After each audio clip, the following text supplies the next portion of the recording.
but it can be very competitive. Yeah, and you don't want everything in your life to be so... No, and I think it's good to start at the bottom and be shit at something. But if you keep going, you get better. Now, I don't know if I've got better, but I know when somebody new comes to the club, I know that I can make them feel a bit safer. Do you know what I mean? So that's cool. Is it hard to mix jiu-jitsu with your job? You're like one of the few actors that train like with the whole class, that you even compete. I know that you even had one of your knee surgeries was because that only one. Yeah, no. I thought one was from something else. One was from a sweep, and the other one was from the meniscus test. So it's hard to mix it with acting, or it hasn't been that hard. We got some trouble, like you go to a shoot. Oh, you're like this. Like this that. Is already, it's already gone. No, it's done. It's finished. Like my nose is gone from boxing, and there's so maybe a black eye, maybe the teeth.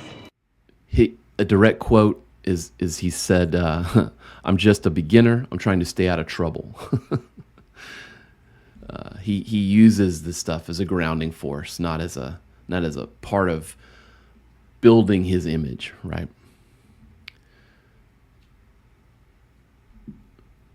Take a look at Keanu Reeves. He's a lifelong martial artist in Kung Fu, Judo, Jiu-Jitsu. He's trained with the Machado brothers, historically for years.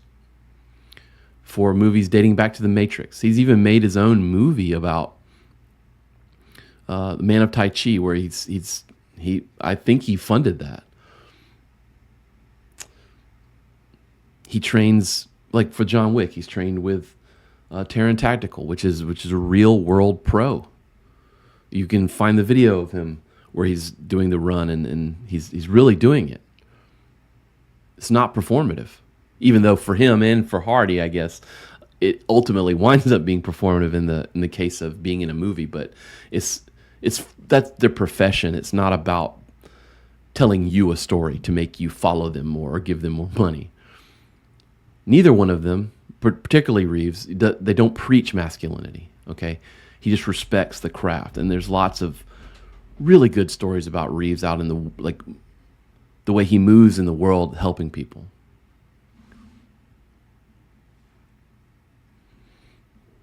And historically, you can look things up talking about his training for John Wick, where it wasn't just movie prep. Like, he was really training for himself. He's learning to drive and to shoot and to fight. His coworkers, and I've heard this firsthand from people who work with him, he's the first one there and he's the last one to leave. And he's always respectful to everyone around him. Doesn't lecture people. Doesn't talk out of his ass just for, branding. It's just relentless consistency for his craft and his professionalism. And that is something that is real. But what makes it real? Okay, authentic masculinity is not loud. It's disciplined. It's humble. It's grounded in practice. It's grounded in your craft. It's in pursuit of something to be better. There's no need for posturing or online dominance or whatever the hell those things turn into. Particularly through the tunnel that is martial arts. Okay, martial arts a lot of times can really be a mirror for who you are, because the mats don't care who you are. Right? When you step on the mats in whatever martial art you're training, jiu-jitsu, Muay Thai, kickboxing, wrestling, whatever it is, your mindset is immediately exposed. My son and I were just talking about this last night, where we were talking about how you can tell someone's intent, and I'm not talking about like malicious intent. You can tell someone's intent almost immediately by just watching a few minutes of how they train, how they move on the floor. Are they there to train for themselves to really get better at that craft, or are they there just to be seen there, or to be able to tell others that they were there, or to just go through the motions? In jiu-jitsu, we learn this tap out mentality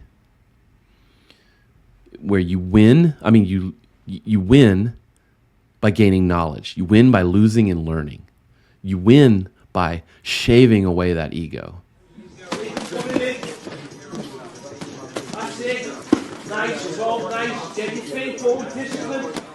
Hardy and Reeves don't fight for the optics of it. They train for the clarity that they find for their life. Right? Martial arts teaches us practice, humility, self-discipline. Those are all internal traits, right? Those aren't external things. When you try to externalize those things, you look like a D-bag. You sound like an asshole. Martial arts forces presence. It forces mindfulness under pressure. And those are traits that, while not necessarily just masculine, in the sake of this episode, I'm talking about them being real for masculinity and not just performative. Contrasting all that with the performance bros, like the alpha influencers that we've instantiated their names before. It's all about stage dominance, right? Stage presence to sell you something, right? It's all tied to ego. It's all about telling the stories about how awesome they were and the things they can do and the money they have and the women they can get and the cars they can drive, right? It's all external.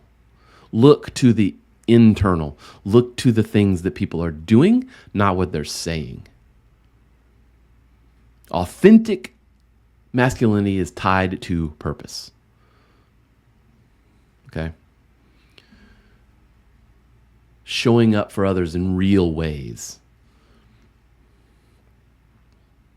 It's not easily Instagrammable.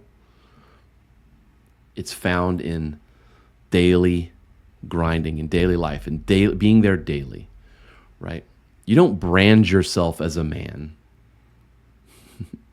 You just live by a code.